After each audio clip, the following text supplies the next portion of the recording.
Welcome back to the Weekend Warrior Show Recap Podcast. I'm Tyler from the Unemployed Architects. This week I'm going to be talking about my shows this last weekend at Dr. McKay's in Bloomington, and then we played a little festival down south near Tuscola called Tabbapalooza. So, I had kind of a special guest this Friday, I guess you could say. Well, I guess not so special because he used to come to like all our shows, but hasn't come in a while, but he hit me up earlier in the week. Blair, the guitar player and other vocalist, hit me up and asked if he could do this Friday with us at McKay's, and of course I was like, why not? Who cares? It'll be fun to have you come. And so that was definitely made the night more interesting and more fun for sure, instead of just kind of the same old show. So that was good. I went pretty early to set up, and he kind of met me there, and we got the sound going. I used my in-ears, my new in-ears, for the first time, so that was kind of an interesting experiment on that front as well. And then Blair, since he came early, came back to our place, and we kind of refreshed on some songs and talked about some new songs, and of course we played some of those songs that we probably shouldn't have, that we just worked on that day before, essentially. But yeah, and I mean, I'm always surprised when he comes, because you kind of remember how many songs you guys actually know together. Like we didn't really have a problem filling the 4 hours. I mean, we took a break in kind of after the first hour, and he did like a 20-minute solo set, and I did like a 20-minute solo set. But I mean, that was just to play new stuff. We easily could have played through that hour and, ended with probably plenty of songs left to play just between me and him. So, and Lo was there as well, and that was her first show back from being really sick. So she was a little weary and she had to work all day. She worked like 5 days in a row, and then it ended with working like 8 hours and then having to come do a 4-hour show. So she was a little bit, kind of loopy at that point. But, yeah, so I would say the overall vibe of the show was just like fun, but sloppy. I mean, we were passable, as being fine. And the fact that, that we hadn't played together in a while makes it, when one of us does mess up, we kind of just laugh about it, because, if we'd been rehearsing like all the time or playing shows all the time, and then somebody messes up, it's like, hey, what are you doing, kind of. But since, it was just kind of for fun and kind of just seeing what we can still do, it turned out, I think, and was a good light overall experience. It was just fun. Nothing too serious. My brother and his family came, which was super cool. I got to see my niece and nephew and my sister-in-law. So yeah, that was awesome that they showed up, and that was like a surprise. And that first hour there was always like a little rough. So having them there as a little extra support was cool. I talked to my brother earlier in that day and was kind of talking about the place.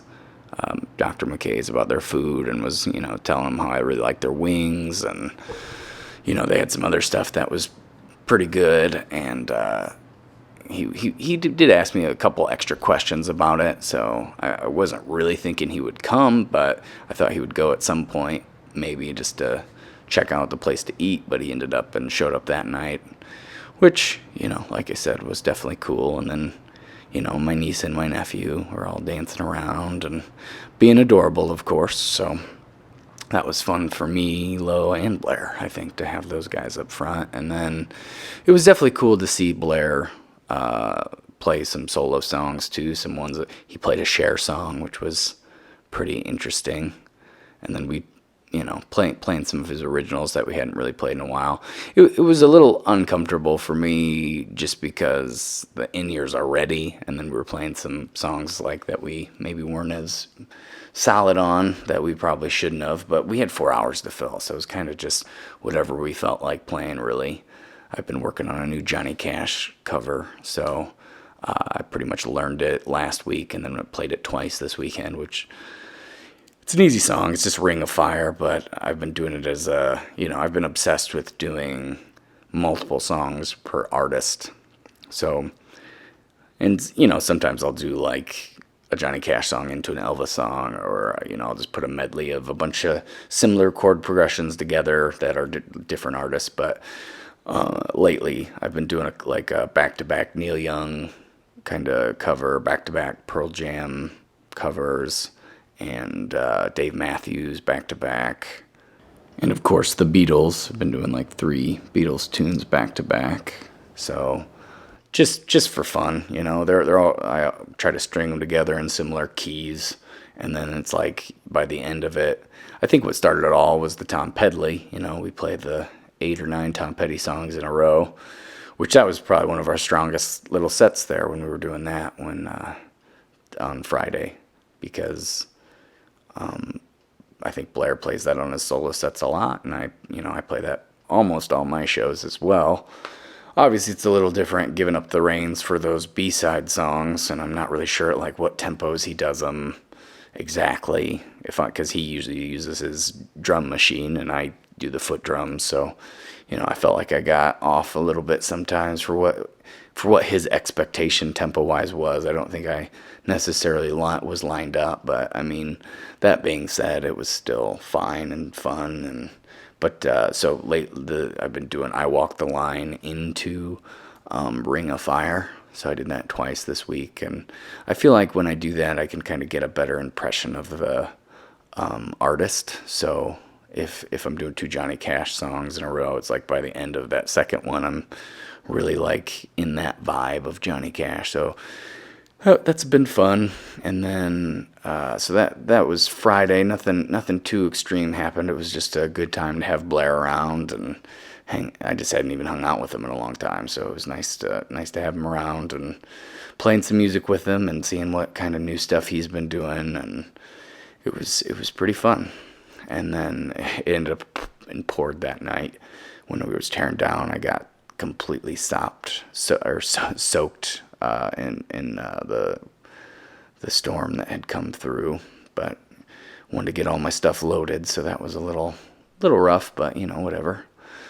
And the in-ears, I decided that I need to have a separate mixer for them because, in the room with the live sound, we had to push the highs and mids quite a bit, and the highs were in my in-ears like way too harsh, because in the room you needed them to like cut the vocals through, but in my in-ears it was just like too much. And what I do is I put a monitor out, or actually it's a main out directly into my headphone amplifier, and then I do a vocal channel as well if I need a little extra vocal. So so those highs and stuff were a little bit harsh, and there were a couple times where it just cut out completely. I don't know if there's something with my pedal board chain that's not working right, because I feel like my guitar cut out a couple times throughout the weekend. But and then sometimes my in-ear headphone amplifier would cut out like in the middle of a song, so that was kind of a bummer. But still figuring it out. So then Saturday we played at an event that we played at last year called Tabbapalooza, and it's always, both times it's been a lot of fun. It's like it's out in this farmland with a lot of farms and animals, and just way out in the country. There's a lot of Amish people in the area, so you always see, those people riding around their horse and buggy, and their neighbors had a bunch of donkeys, and then it turned out being a pretty nice day. Like there was some talks of rain and how that might affect the show, but we got there. It was pretty nice. A little buggy right at first. It was pretty crazy when we were driving. It's about an hour and a half drive. We were driving away down there, and there was just like this swarm of dragonflies like everywhere. And that, I don't know, I've just never seen that before. And it was like they were there for like an hour and a half, and then they all just kind of disappeared. So, and one of the people that kind of put on the show, Ginny, because Mike and Ginny Tabb, they got married at this Tabbapalooza last year, and one of her bands is called Jimmy Dragonfly, and right when they were playing, a bunch of dragonflies came. It's really just kind of a weird, crazy coincidence. But yeah, so and those were the people that last week they asked me to cover for one of their shows, and they're the ones who put it on every year. I can't recall how many years they've done it in a row, but it does seem like a pretty regular thing, and they're just super cool people and really, really big supporters of live music. And they had a bunch of great acts before. The guy that when we pulled in, that was playing, he's very, very similar to Jason Isbell. Like, it was pretty remarkable how similar he sounded. But I mean, obviously different songs and different perspective. But I mean, the songs were good and he sounded great. And then we saw Ginny's band JMT Trio play, which I'd never seen a full set by them besides on like Facebook or something. So, and they did, their harmonies were really on point. And Ginny had planned to do one of Mike's favorite songs. Like, she got us all up there to kind of sing harmony and for Mike, which was I can't remember the song name. Dobie Gray, I think, is the artist, and Drift Away was the title. Everybody's heard that song if you'd listen to it. But so yeah, and that was cool, and he was pretty excited about that, so that worked out well. And then kind of a blues band played, and they had played last year. They were called Sapphire. They were really good. They're always really good. Good guitar player and vocals, and drives a 3-piece, and they were just fun. And then we played after that, and I don't know, it was a little weird. I think since people thought it was going to rain, it was a little bit less of a turnout, and then also everybody that was there was pretty far away from the stage, and then we didn't play till it was after dark. And it was nice that we didn't have to do all our own sound and everything, but it was just a lot of sentence. Like, it's still, I brought too much stuff, and I did bring the extra mixer for my in-ears, which I think worked out a little better because it wasn't as piercing sounding.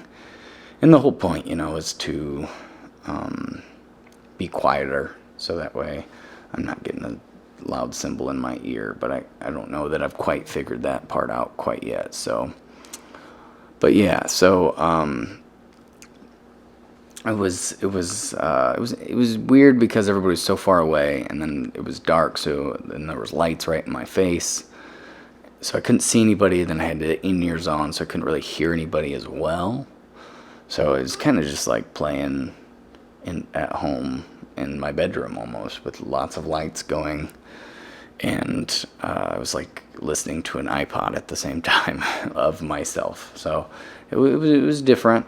I think overall, though, I think the in-ears made me sound a lot better.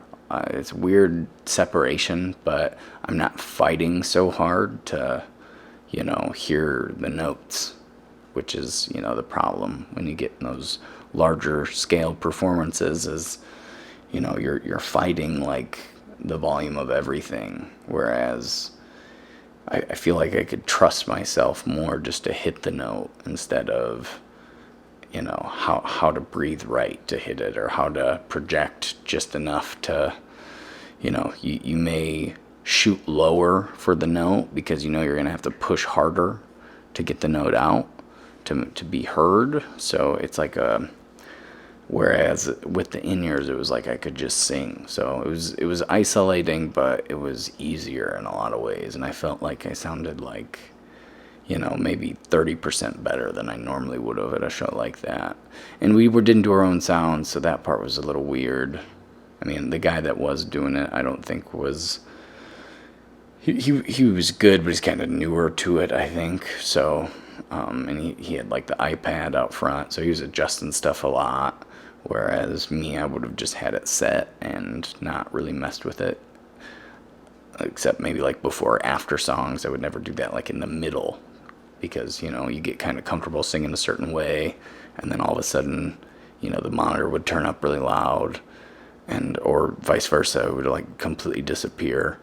And so that was, a little bit of a getting used to, but it was still, I think I saw some video and it seemed to sound pretty good. So, and then we brought and I didn't mention that this was Dave Lowe and I. It was the same setup we did last year, so it was fun. I mean, it was nice to sound, like I said, it sounded like I was listening to an iPod of myself, and it was, a decent recording of myself, but it was me doing it live, so it was good. And then I feel like I could hear myself, so good that the mistakes I was hearing probably nobody else could even make out, in the live setting, coming out of the big speakers and the mix of everything. I could hear like a very specific, like, oh, I was a little flat there, oh, I was a little sharp there. But I think because the in-ears allow you to be like way more picky,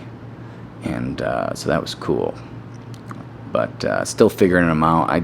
They cut out a couple times, and the guitar cut out a couple times. A different guitar, which is good. So I know it's not the guitar, but I don't know what was really causing it otherwise. So I'm gonna have to do some recon, maybe my pedal board.